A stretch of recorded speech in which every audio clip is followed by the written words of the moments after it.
Hi friends, എല്ലാ കൂട്ടുകാർക്കും Anjali's food കോർട്ടിലേക്ക് വീണ്ടും സ്വാഗതം. ഇന്ന് ഞാൻ വന്നിരിക്കുന്നത് ഒരു നോൺ വെജ് റെസിപ്പിയാണ്. വേറൊന്നല്ല, നല്ല അടിപൊളി തേങ്ങാക്കൊത്തൊക്കെ ഇട്ട ബീഫ് പെരട്ട്. ഇപ്പോൾ ക്രിസ്മസ് ഒക്കെ അല്ലേ വരാൻ പോകുന്നത്, അപ്പോൾ നാടനായിട്ടുള്ളൊരു ബീഫ് പെരട്ടാണ് കാണിക്കാൻ പോകുന്നത് കേട്ടോ. അപ്പോൾ നമുക്ക് വീഡിയോയിലേക്ക് പോവാം. അതിന് മുന്നേ നിങ്ങൾ എൻ്റെ ചാനൽ ആദ്യമായിട്ടാണ് കാണുന്നതെങ്കിൽ ഈ റെഡ് കളറിലെ സബ്സ്ക്രൈബ് ബട്ടൺ പ്രസ് ചെയ്യുക. അപ്പോൾ തൊട്ടടുത്തൊരു ബെല്ലൈക്കൺ വരും. അതിലെ ഓൾ എന്ന ഓപ്ഷൻ മറക്കാതെ പ്രസ് ചെയ്താലാണ് പുതിയ വീഡിയോസിൻ്റെ നോട്ടിഫിക്കേഷൻ കിട്ടുക. നമുക്ക് തുടങ്ങല്ലേ? അപ്പോൾ അതിനായിട്ട് ഞാനിവിടെ ഒരു കുക്കറിൽ 1 കിലോ ബീഫ് നന്നായി കഴുകി വൃത്തിയാക്കി ഇവിടെ കൊണ്ടുവച്ചിട്ടുണ്ട്. വെള്ളമൊക്കെ നന്നായി കളയുന്നുണ്ട് കേട്ടോ. ഞാൻ ഇത്തിരി ഗ്രേവി ഒന്നും ആക്കിയിട്ടല്ല വെക്കുന്നത്. കുറച്ച് സെമി ഗ്രേവി ഉണ്ട്, പക്ഷെ നല്ലൊരു ഡ്രൈ പോലെ തന്നെയാണ് ഉണ്ടാവുക സംഭവം. അപ്പോൾ നിങ്ങൾക്ക് കുറച്ച് ഗ്രേവി വേണമെന്ന് വെച്ചെങ്കിൽ ഒരു 1/4 ഗ്ലാസ് വെള്ളമൊക്കെ ഒഴിച്ചിട്ട് വേവിക്കാവുന്നതാണ്. ഞാനിപ്പോൾ വെള്ളമൊന്നും ഒഴിച്ചിട്ടില്ല. ഈ ബീഫിൽ നിന്ന് തന്നെ നന്നായിട്ട് വെള്ളം ഇറങ്ങും ഇല്ലേ? അപ്പോൾ അതുകൊണ്ട് ഞാൻ വെള്ളമൊന്നും ഒഴിക്കണില്ല കേട്ടോ. ഇനി ഇതിലേക്ക് 1/2 ടീസ്പൂൺ മഞ്ഞൾപ്പൊടി, 1 ടീസ്പൂൺ മുളക് പൊടി, അടുത്തത് ചേർത്ത് കൊടുക്കാൻ പോകുന്നത് ഈസ്റ്റേണിൻ്റെ ബീഫ് ഉലർത്ത് മസാലയാണ്. അത് 1.5 ടീസ്പൂണോളമൊക്കെ ചേർത്ത് കൊടുക്കാറുണ്ട് കേട്ടോ ഞാൻ. അപ്പോൾ 1.5 ടീസ്പൂണോളം ബീഫ് ഉലർത്ത് മസാല ചേർത്ത് കൊടുത്തു. ഇനി ആവശ്യത്തിനുള്ള ഉപ്പും ചേർത്ത് കൊടുക്കാൻ പോവാണ്.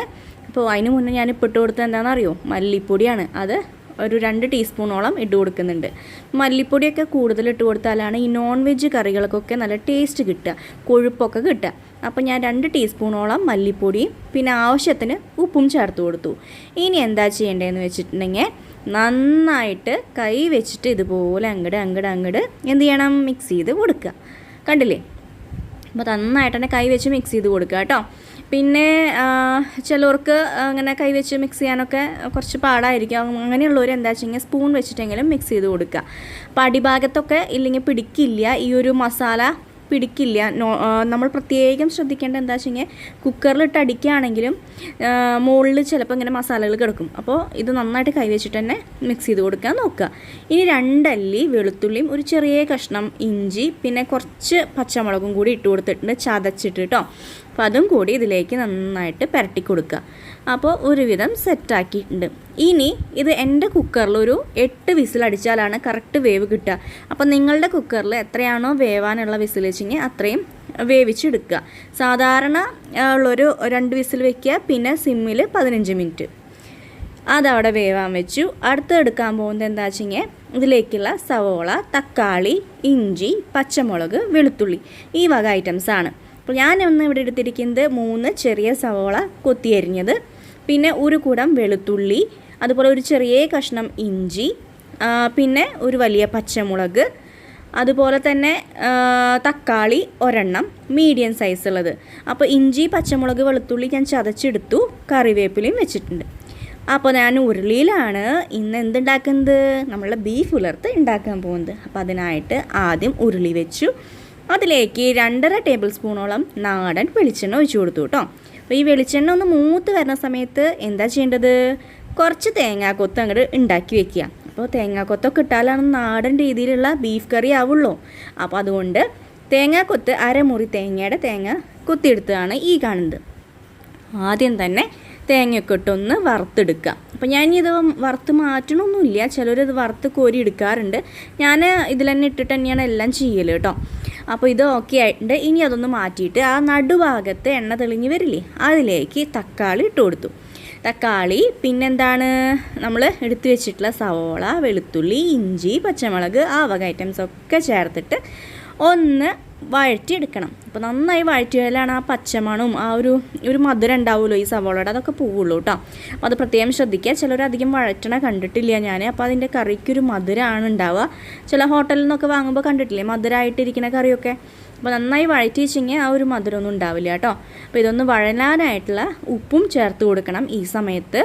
അപ്പോൾ നിങ്ങളുടെ ഉപ്പിൻ്റെ അളവൊക്കെ നിങ്ങൾക്ക് അറിയാമല്ലോ, അതിനനുസരിച്ച് കൂട്ടുക കുറയ്ക്കുകയൊക്കെ ചെയ്ത് കൊടുക്കുക കേട്ടോ. ഞാനിപ്പോൾ 1 ടീസ്പൂൺ എന്ന് പറയുമ്പോൾ നിങ്ങൾ വിചാരിക്കും അയ്യോ 1 ടീസ്പൂണൊന്നും ഞാൻ ഇടില്ലല്ലോ. അപ്പോൾ നിങ്ങളുടെ ആവശ്യത്തിനുള്ള ഉപ്പ് ചേർത്ത് കൊടുക്കുക. ഇനി ഇതിനൊന്ന് ഇളക്കി കൊടുത്തതിന് ശേഷം ഒന്ന് മൂടി വയ്ക്കുന്നുണ്ട്. 2-3 മിനിറ്റ് മൂടി വയ്ക്കുമ്പോഴത്തേക്ക് നന്നായിട്ട് വാടി വരും. അപ്പോൾ വാടിയാൽ പെട്ടെന്ന് തന്നെ ഇതിൻ്റെ ആ പച്ചമണമൊക്കെ പോയി ഒന്ന് നമുക്ക് സെറ്റായി കിട്ടും.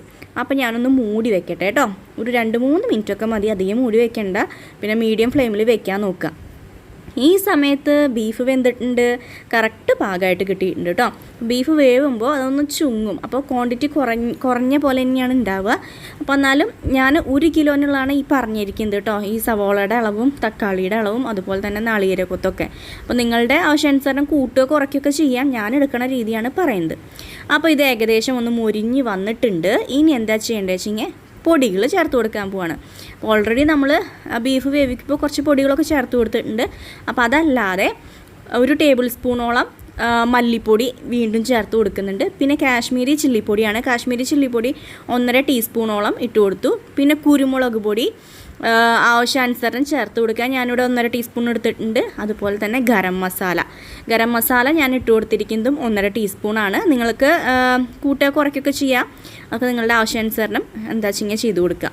പിന്നെ നമ്മളുടെ നാടൻ കറിവേപ്പില 2-3 തണ്ട് ഇട്ട് കൊടുത്തിട്ടുണ്ട്. നല്ല രസമുണ്ട് അല്ലേ. ഇനി നന്നായിട്ട് അങ്ങോട്ട് ഇളക്കി ആ ഒരു പച്ചമണമൊക്കെ മാറിക്കിട്ടട്ടെ പൊടികളുടെ. അതിന് ശേഷം ഇതാ കണ്ടില്ലേ, ബീഫിൽ വെള്ളമൊന്നും ഒഴിച്ചിട്ടുണ്ടായിരുന്നില്ലല്ലോ, എന്നിട്ടും വെള്ളം ഇറങ്ങി വന്നിട്ടുണ്ട്. അപ്പോൾ ബീഫ് അതിലേക്ക് ഇട്ട് കൊടുത്തു.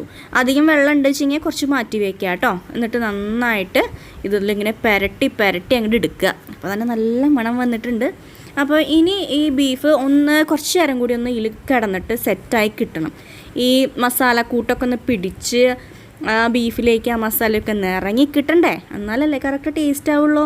അപ്പോൾ അതൊക്കെ ഒന്ന് ഇളക്കി യോജിപ്പിക്കുക. ഇപ്പോൾ ആവശ്യാനുസരണം ഉപ്പൊക്കെ ചേർത്ത് കൊടുക്കാവുന്നതാണ്. ഉപ്പൊക്കെ നോക്കിയിട്ടേ ഉപ്പ് കുറവുണ്ടെങ്കിൽ ചേർത്ത് കൊടുക്കുക. ഇപ്പോൾ എൻ്റെയൊക്കെ കറക്റ്റ് പാകം തന്നെയാണ്. ഞാൻ നോക്കിയിട്ടുണ്ടായിരുന്നു. ആ മസാലയൊക്കെ ഇട്ടപ്പോഴും ഞാൻ കുറച്ച് ഉപ്പിട്ട് കൊടുത്തുല്ലോ. അപ്പോൾ ഇത് നാളികേരക്കൊത്തൊക്കെ ഇങ്ങനെ അതിൻ്റെ മുകളിൽ കൂടെയൊക്കെ ഇങ്ങനെ ഇട്ട് കൊടുക്കുക. അപ്പോൾ ഏകദേശം ഇതൊന്ന് കുറുകി വരുന്ന ഒരു പരിവുണ്ട്.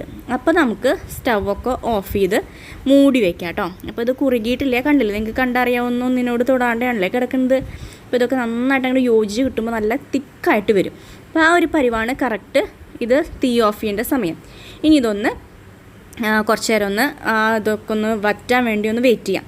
അപ്പോൾ അത് ഏകദേശം ഇതൊക്കെ ആയിട്ടുണ്ട്, കണ്ടില്ലേ. ഞാൻ കുറച്ച് നേരം കഴിഞ്ഞു കേട്ടോ. ഇത് കാണിച്ചു തരുന്നത് കുറച്ച് നേരം കഴിഞ്ഞിട്ടാണ്. വീഡിയോ എടുത്തപ്പോൾ ഞാൻ പോസ് ചെയ്തിട്ടല്ല എടുക്കുക, അതുകൊണ്ടാട്ടോ. അപ്പോൾ ഇതെല്ലാം ഒന്ന് യോജിച്ച് വന്നിട്ടുണ്ട്. അപ്പോൾ നമ്മളുടെ ബീഫ് പെരട്ട് ഇവിടെ റെഡി ആയി കഴിഞ്ഞു, തേങ്ങ കൊത്തിട്ടത്.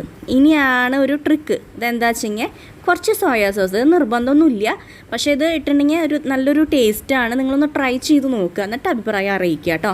ചിലർ ചോദിക്കുന്നത് എന്താ സോയാ സോസൊക്കെ ഇതിൽ ഒഴിക്കണേ, നാടൻ രീതി എന്നൊക്കെ പറഞ്ഞിട്ട്. പക്ഷേ ഇതൊന്ന് ചേർത്തിട്ടുണ്ടെങ്കിൽ ഇതിൻ്റെ ടേസ്റ്റ് ഒന്ന് വേറെ തന്നെയാണ്. അപ്പോൾ എല്ലാവരും ഒന്ന് ട്രൈ ചെയ്ത് നോക്കുക. പിന്നെ കുറച്ച് കറിവേപ്പിലയും കൂടി ഒന്ന് തൂവി ഇനി ഒന്ന് അടച്ച് വെക്കുകയാണ്. ഒരു 10 മിനിറ്റോടെ മിണ്ടാണ്ട് അടച്ച് വെക്കുക. അതിന് ശേഷം നമുക്കിത് കഴിക്കാം. അപ്പോൾ വന്നു, കണ്ടില്ലേ, നമ്മളുടെ ബീഫ് പെരട്ട് റെഡി ആയി. ഇനി നമുക്ക് ചോറിൻ്റെ കൂടെ, പുട്ടിൻ്റെ കൂടെ, ദോശയുടെ കൂടെ, പിന്നെന്താ പൊറോട്ടയുടെ കൂടെ അടിപൊളി കോമ്പിനേഷൻ കേട്ടോ. എല്ലാവരും ട്രൈ ചെയ്ത് നോക്കുക. നമ്മൾ ക്രിസ്മസിനൊക്കെ നാടൻ രീതിയിലൊരു ബീഫ് പെരട്ട് അങ്ങോട്ട് ആയിക്കോട്ടെ അല്ലേ. അപ്പോൾ എല്ലാവരും ട്രൈ ചെയ്തിട്ട് അഭിപ്രായങ്ങൾ അറിയിക്കാൻ മറക്കരുത് കേട്ടോ. പിന്നെ നമ്മൾ പണ്ടും കുറേ റെസിപ്പീസ് ഇട്ടിട്ടുണ്ട്, ബീഫിൻ്റെയും കേക്കിൻ്റെയും വൈൻ്റെയും ഒക്കെ, താറാവിൻ്റെയും കാടയുടെയും പണ്ട് കേട്ടോ. അപ്പോൾ അതൊക്കെ കാണാൻ മറക്കരുത്. കണ്ടിട്ട് അഭിപ്രായങ്ങൾ അറിയിക്കുക, കമൻറ്റ് ചെയ്യാൻ മറക്കരുത്. ഇപ്പോൾ കൂടുതൽ പേരും സപ്പോർട്ടൊന്നും ചെയ്യണില്ല, കൂടുതൽ ചാനൽ ഉള്ളത് കൊണ്ടാണോ എന്നും അറിയില്ല കേട്ടോ.